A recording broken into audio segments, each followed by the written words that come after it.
ಕಾಂಗ್ರೆಸ್ ಸರ್ಕಾರದ ವಿರುದ್ಧ ತಾಯೂರ್ ಪ್ರಕಾಶ್ ಕಿಡಿ. ದಾವಣಗೆರೆಯಲ್ಲಿಂದು ಕಾಂಗ್ರೆಸ್ ಸರ್ಕಾರದ ವಿರುದ್ಧ ತಾಯೂರ್ ಪ್ರಕಾಶ್ ಅವರು ಗುಡುಗಿದ್ದಾರೆ. ಪತ್ರಿಕಾಗೋಷ್ಠಿಯಲ್ಲಿ ಮಾತನಾಡಿದ ಅವರು, ರಾಜ್ಯದ ಕಾಂಗ್ರೆಸ್ ಸರ್ಕಾರ ಎಸ್ಸಿ ಎಸ್ಟಿ ಸಮುದಾಯಕ್ಕೆ ಮತ್ತು ನಾಡಿನ ಜನತೆಗೆ ದೊಡ್ಡ ಮಟ್ಟದ ವಂಚನೆ ಮಾಡುತ್ತಿದೆ ಎಂದು ನೇರ ಆರೋಪ ಮಾಡಿದ್ದಾರೆ. ಮುಖ್ಯ ಅಂಶಗಳು: ಕಾಂಗ್ರೆಸ್ ಪಕ್ಷಕ್ಕೆ ಸಮಾಜದ ಕಟ್ಟಕಡೆಯ ಜನರ ಅಭಿವೃದ್ಧಿಗಿಂತ ರಾಜಕೀಯವೇ ಮುಖ್ಯವಾಗಿದೆ. ದಲಿತರ ಏಳಿಗೆಗಾಗಿ ಮೀಸಲಿಟ್ಟ ಹಣವನ್ನು ಬೇರೆ ಯೋಜನೆಗಳಿಗೆ ವರ್ಗಾಯಿಸುವ ಮೂಲಕ ಸಮುದಾಯಕ್ಕೆ ಅನ್ಯಾಯ ಎಸಗಲಾಗುತ್ತಿದೆ. ಕೇವಲ ಸುಳ್ಳು ಭರವಸೆಗಳನ್ನು ನೀಡುವ ಮೂಲಕ ಜನರ ಕಣ್ಣಿಗೆ ಮಣ್ಣೆರಚುವ ಕೆಲಸವನ್ನು ಈ ಸರ್ಕಾರ ಮಾಡುತ್ತಿದೆ ಎಂದು ಅವರು ಆಕ್ರೋಶ ವ್ಯಕ್ತಪಡಿಸಿದರು. ಒಟ್ಟಿನಲ್ಲಿ ರಾಜ್ಯ ಸರ್ಕಾರದ ಆಡಳಿತ ವೈಖರಿಯನ್ನು ಕಟುವಾಗಿ ಟೀಕಿಸಿದ ತಾಯೂರ್ ಪ್ರಕಾಶ್, ಮುಂಬರುವ ದಿನಗಳಲ್ಲಿ ಜನರೇ ಈ ವಂಚಕ ಸರ್ಕಾರಕ್ಕೆ ತಕ್ಕ ಪಾಠ ಕಲಿಸಲಿದ್ದಾರೆ ಎಂದು ಎಚ್ಚರಿಕೆ ನೀಡಿದ್ದಾರೆ. ಹಾಗಾಗಿ ನಮಗಾಗಿರೋ ಅನ್ಯಾಯದ ವಿರುದ್ಧವಾಗಿ ಈ ಸಾರಿ ಈ ಚುನಾವಣೆ ನಾವು ಖಂಡಿತವಾಗ್ಲೂ ಕಾಂಗ್ರೆಸ್ನ ವಿರುದ್ಧವಾಗಿ ವೋಟ್ ಹಾಕುವಂಥ ತೀರ್ಮಾನಕ್ಕೆ ಬಂದಿದ್ದೇವೆ. ಅದ್ರಲ್ಲಿ ಬೇರೆ ಡೌಟೇ ಇಲ್ಲ. ನಮ್ಗೆ ಅನ್ಯಾಯ ಆಗಿದೆ, ನಾವು ಖಂಡಿಸ್ತೀವಿ.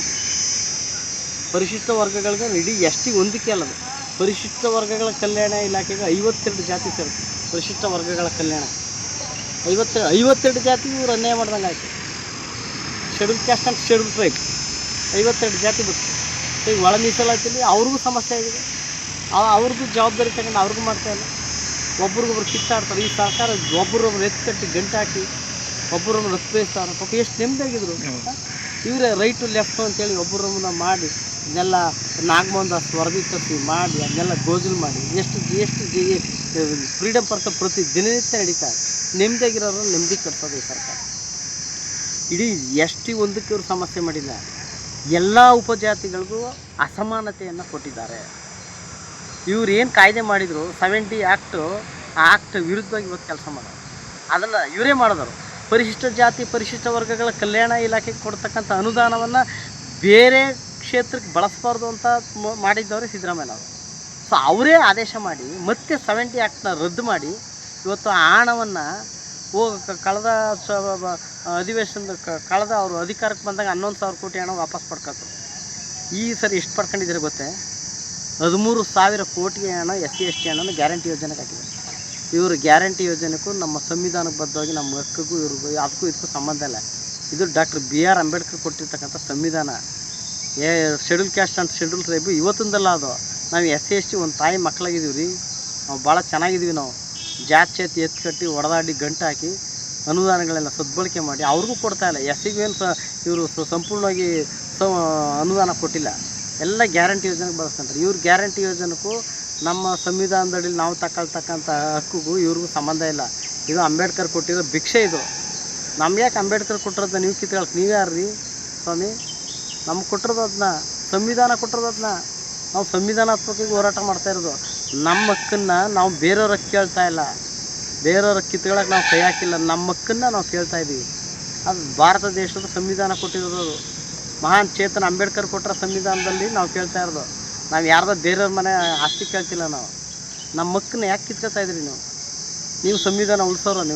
ನೀವು ಸಂವಿಧಾನಬದ್ಧ ಕೆಲಸ ಮಾಡಿದೆ. ಮತ್ತೆ ಎತ್ತಿದ್ರೆ ಬಾಬಾ ಸಾಹೇಬ್ ಅಂಬೇಡ್ಕರ್ ಅಂತ ಹೇಳ್ತೀರ. ಅಂಬೇಡ್ಕರ್ ಕೊಟ್ಟದ್ದು ನಮಗೆ ಕೊಡಿ. 3% ಇದ್ದಂದು 7% ಮಾಡಿದ್ರಲ್ಲ, ಯಾರಿಗೆ ಮಾಡಿದ್ರು ಅದನ್ನ? ಆಯಾ ಕಾಲಘಟ್ಟಕ್ಕೆ ಆಯಾ ಸರ್ಕಾರಗಳು ಆ SC STಗೆ ಜನಸಂಖ್ಯೆಗೆ ಅನುಗುಣವಾಗಿ ಆಯಾ ಕಾಲಮಿತಿ ಒಳಗಡೆ ಸಂವಿಧಾನದಡಿಲಿ ಮೀಸಲಾತಿ ಹೆಚ್ಚಳವನ್ನು ಜಾಸ್ತಿ ಮಾಡಬೇಕು ಅಂತ ಸಂವಿಧಾನದಲ್ಲಿ ಇರೋದು.